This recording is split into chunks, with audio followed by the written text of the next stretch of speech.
नवेम्बर 21 बाबा पाटेश्वर दरबार रु आम कि युव एक नुआ प्रयास आरंभ कर जार ना है भिन्न एक प्रयास जोटा कि आमर निरीह जो मैंने समाज रू विस्थापित जो मैंने बहुत असुविधार सम्मुखीन होती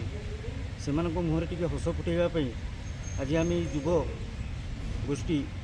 एकाठी होचु आउ समस्तंकर प्रयास रे आमे से मुहर टी हस फुटेबू मौलिक जो माने कि आमर मौलिक सुविधार वंचित होती यथा चिकित्सा स्वास्थ्य एगुड़ारू आम आम पारु पर्यंत आम चेष्टा करूँ केमती आम ये सब सुविधा आम दे पारू